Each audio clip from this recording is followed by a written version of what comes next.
Good evening. On the 42nd founding day of the BJP, Prime Minister Narendra Modi said that the party's goal is One India. He advised the party members to be responsible and vigilant in identifying and implementing the needs of the country.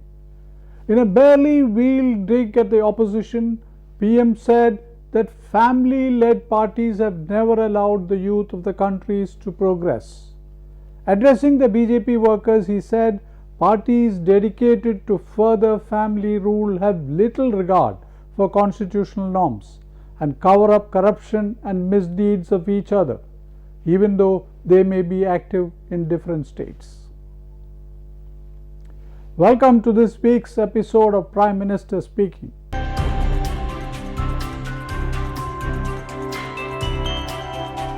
Prime Minister Narendra Modi has said that the national interest is of paramount importance in the functioning of the government. Addressing BJP party workers on the 42nd Foundation Day, Mr. Modi said the country has a policy, intent and decisiveness. He also said the government not only sets goals but also achieves them. He said the country has recently achieved the highest ever goods exports of $400 billion. The PM said BJP's double-engine government come to power once again in 4 states. He also said that after 3 decades, a party has touched the mark of the 100 members in the Rajya Sabha. साथियों, एक समय था जब लोगों ने ये मान लिया था कि सरकार किसी भी आए, लेकिन देश का कुछ नहीं हो पाएगा, निराशा ही निराशा थी। आज देश का एक एक जन गर्व से यह कह रहा है कि देश बदल रहा है, तेजी से आगे बढ़ रहा है। आज दुनिया के सामने एक ऐसा भारत है जो बिना किसी डर या दबाव के अपने हितों के लिए अड़िग रहता है।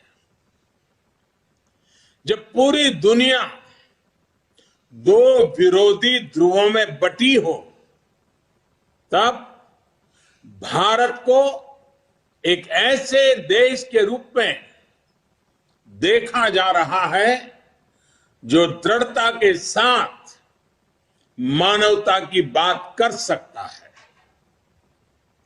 हमारी सरकार राष्ट्रीय हितों को सर्वोपरि रखते हुए काम कर रही है। आज देश के पास नीतियां भी है, नियत भी है। आज देश के पास निर्णय शक्ति भी है और निश्चय शक्ति भी है। इसलिए आज हम लक्ष्य तय कर रहे हैं, उन्हें पूरा भी कर रहे हैं।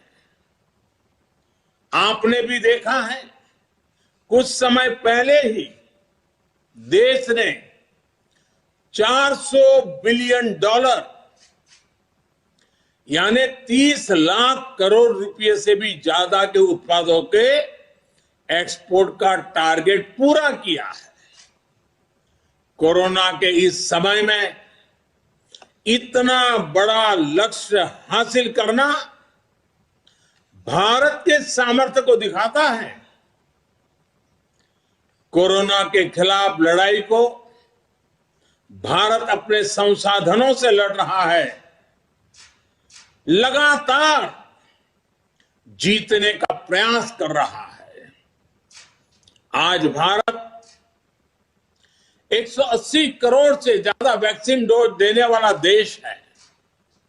आज पूरी दुनिया देख रही है कि इतने मुश्किल समय में भारत 80 करोड़ गरीबों, वंचितों को मुफ्त राशन दे रहा है। 100 साल के इस सबसे बड़े संकट में गरीब को भूखा ना सोना पड़े, इसके लिए केंद्र सरकार करीब करीब 3.5 लाख करोड़ रुपए खर्च कर रही है। बीते वर्षों में देश ने ये देखा कि जिस तरह अपने नागरिकों का जीवन आसान बनाना भाजपा सरकारों की, डबल इंजन की सरकारों की प्राथमिकता रही है। गरीबों को पक्के घर से लेकर शौचालय के निर्माण तक, आयुष्मान भारत योजना से लेकर उज्ज्वला तक, हर घर जल से लेकर हर गरीब को बैंक खाते तक, ऐसे कितने ही काम हुए हैं जिनकी चर्चा अगर मैं करना शुरू करूं तो शायद कई घंटे निकल जाएंगे। सबका साथ, सबका विकास के मंत्र के साथ हम सबका विश्वास प्राप्त कर रहे हैं। देश के विकास के लिए दिन रात मेहनत कर रहे हैं। Taking a jibe at the opposition parties, Prime Minister Modi said that some political parties did only vote bank politics and have harmed the country in the past decades through dynastic politics, while assuring that the BJP will continue its fight to defeat anti-democratic forces in the country. Assuring the workers of continuing the fight till the objective is achieved, he said, BJP will continue to fight for the establishment of democratic values in such states. This great struggle will continue till we defeat the anti-democratic forces. साथियों, हमारे देश में दशकों तक कुछ राजनीतिक दलों ने सिर्फ वोट बैंक की राजनीति की। कुछ लोगों को ही वायदे करो, ज्यादातर लोगों को तरसा कर रखो। भेदभाव, भ्रष्टाचार, ये सब वोट बैंक की राजनीति का साइड इफेक्ट था। लेकिन भाजपा ने इस वोट बैंक की राजनीति को ना सिर्फ टक्कर दी है, बल्कि इसके नुकसान देशवासियों को समझाने में भी सफल रही है। भाजपा की नेक नियत, नेक इरादों से किए जा रहे कार्य, उसे इसलिए जनता से भरपूर आशीर्वाद मिल रहा है। आज देश में ऐसी सरकार है जिसकी वैचारिक निष्ठा अंत्योदय में है। गरीबों, दलितों, पिछड़ों, महिलाओं के हितों के लिए, उनके उत्थान के लिए काम करना, ये हमारी पार्टी के मूल संस्कार है। इसलिए आज दलितों, पिछड़ों, आदिवासियों, किसानों, नौजवानों के साथ ही जिस तरह महिलाएं भाजपा के पक्ष में मजबूती से खड़ी हुई है, वो अपने आप में एक नए युग की ताकत का प्रतिबिंब है।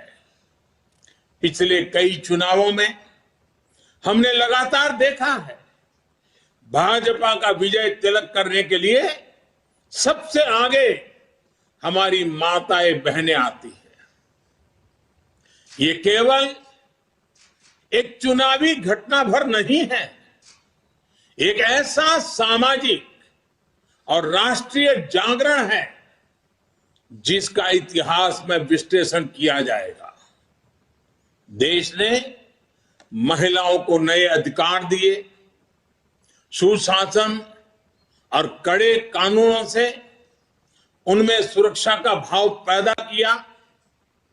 महिलाओं के स्वास्थ्य की चिंता से लेकर उनकी रसोई की चिंता, गैस, बिजली, राशन की चिंता, इनके जरिए देश ने उनका जीवन बदला है।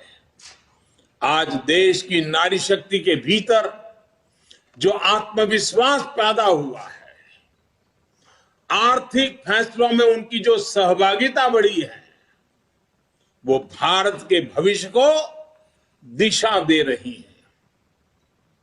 देश के विकास में महिलाओं की भागीदारी बढ़े, उनकी सक्रियता बढ़े, ये विश्वास बढ़े, ये हमारा बहुत बड़ा दायित्व है। Prime Minister Narendra Modi addressed Matwa Dharma Maha Mela 2022 at Sridham Thakunangar, Thakurbai, West Bengal on the occasion of 211th birth anniversary of Sri Harichand Thakurji, today via video conferencing. Modi termed the Maha Mela a reflection of Ek Bharat Shresthada Bharat. The Prime Minister said that our culture and civilization is great due to its continuous flow and continuity and has a natural tendency to self-regenerate. Noting the social work of the leaders of the Matwa community, the Prime Minister talked about New India's effort to provide cleanliness, health and self-confidence to the daughters of our country. साथियों, ये मतुआ धर्मियों महामेला मतुआ परंपरा को नमन करने का अवसर है। ये उन मूल्यों के प्रति आस्था व्यक्त करने का अवसर है जिनकी नींव श्री श्री हरिचंद ठाकुर जी ने रखी थी। हमें इसे गुरुचांद ठाकुर जी के और बोरोमा ने सशक्त किया और आज शांतनु जी के सहयोग से ये परंपरा इस समय और समृद्ध हो रही है। एकजुटता, भारतीयता, अपनी आस्था के प्रति समर्पण रखते हुए आधुनिकता को अपनाना, ये सीख हमें महान मतुआ परंपरा में और उस परंपरा से मिली है। आज जब हम स्वार्थों के लिए खून खराबा होते देख रहे हैं, जब समाज में बंटवारे की कोशिश होती है, जब भाषा और क्षेत्र के आधार पर भेद करने की प्रवृत्ति को देखते हैं, तो श्री श्री हरिचंद ठाकुर जी का जीवन, उनका दर्शन और महत्वपूर्ण हो जाता है। इसलिए ये मेला एक भारत श्रेष्ठ भारत के मूल्यों को भी सशक्त करने वाला है। भाइयों और बहनों, हम अक्सर कहते हैं कि हमारी संस्कृति, हमारी सभ्यता महान है। ये महान इसलिए है क्योंकि इसमें निरंतरता है, ये प्रवाहमान है, इसमें खुद को सशक्त करने की एक स्वाभाविक प्रवृत्ति है। ये एक नदी की तरह है जो अपना रास्ता बनाती जाती है और रास्ते में जो भी रुकावटें आती हैं उनके अनुसार खुद को ढाल लेती है। इस महानता का श्रेय हरिचंद ठाकुर जी जैसे सुधारकों को भी जाता है, जिन्होंने समाज सुधार के प्रवाह को कभी रुकने नहीं दिया। श्री श्री हरिचंद ठाकुर के संदेशों को जो भी समझता है, जो हरिलला अमृतों का पाठ करता है, वो स्वतः ही कह उठता है कि उन्होंने सदियों को पहले ही देख लिया था।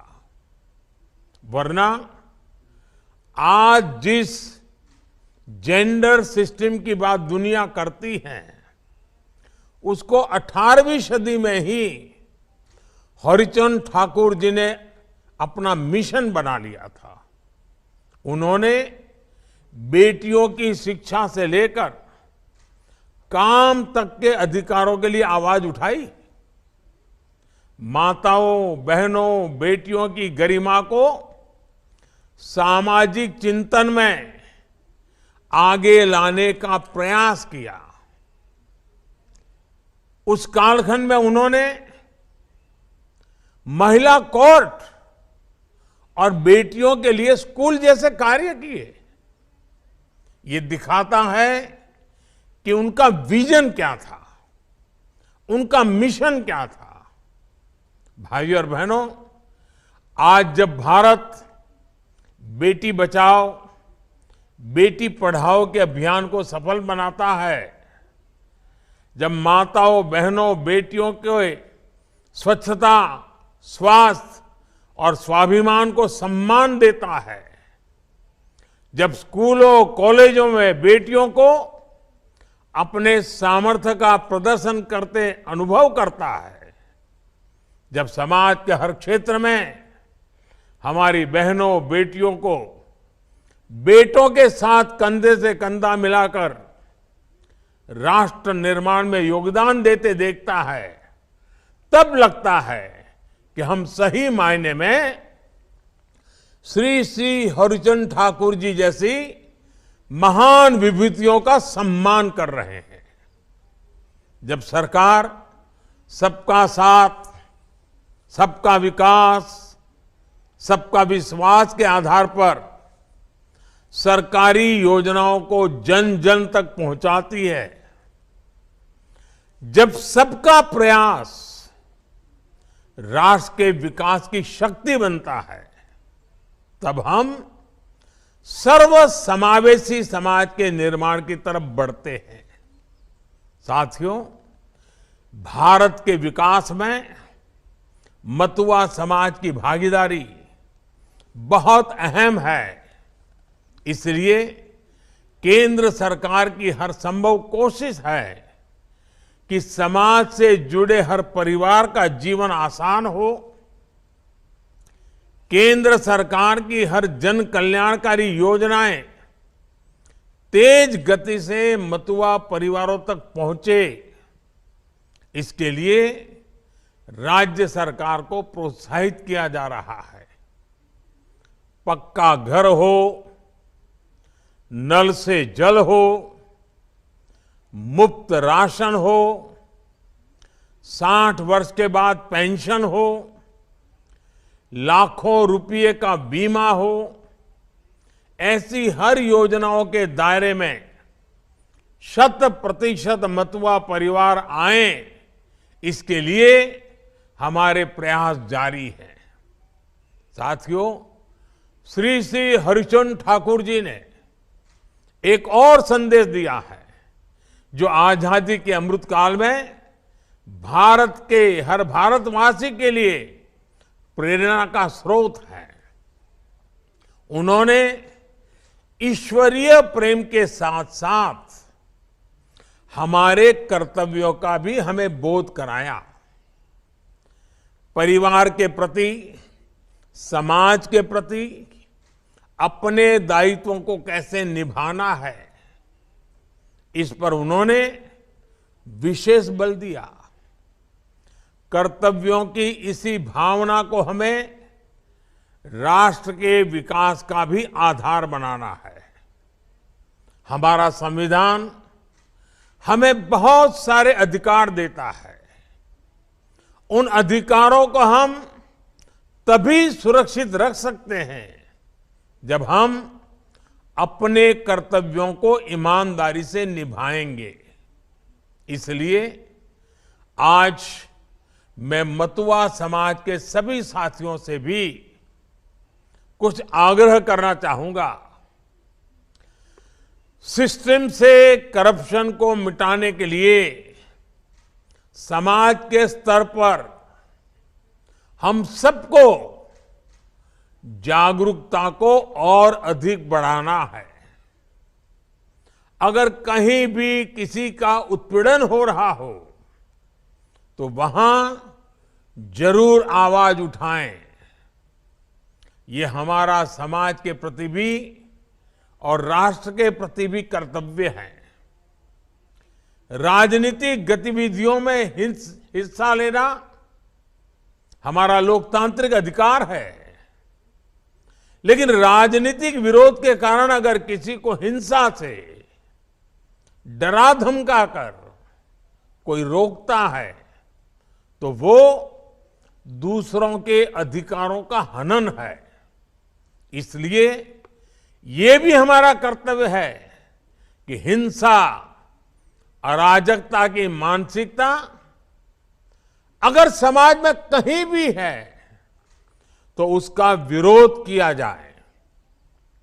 स्वच्छता और स्वास्थ्य को लेकर अपने कर्तव्य को भी हमें हमेशा याद रखना है। गंदगी को हमें अपने घर, अपनी गली से दूर रखना है। इसे अपने संस्कारों में हमें लाना है। वोकल फॉर लोकल, इसको भी हमें अपने जीवन का हिस्सा बनाना है। पश्चिम बंगाल के भारत के श्रमिकों का, किसानों का, मजदूरों का पसीना जिस सामान में लगा हो उसको जरूर खरीदें। और सबसे बड़ा कर्तव्य है राष्ट्र प्रथम की नीति। राष्ट्र से बढ़कर के कुछ नहीं है। हमारा हर काम राष्ट्र को पहले रखते हुए होना चाहिए। कोई भी कदम उठाने से पहले हम ये जरूर सोचें कि उससे राष्ट्र का भला जरूर हो। साथियों, मतुआ समाज अपने कर्तव्यों के प्रति हमेशा जागरूक रहा है।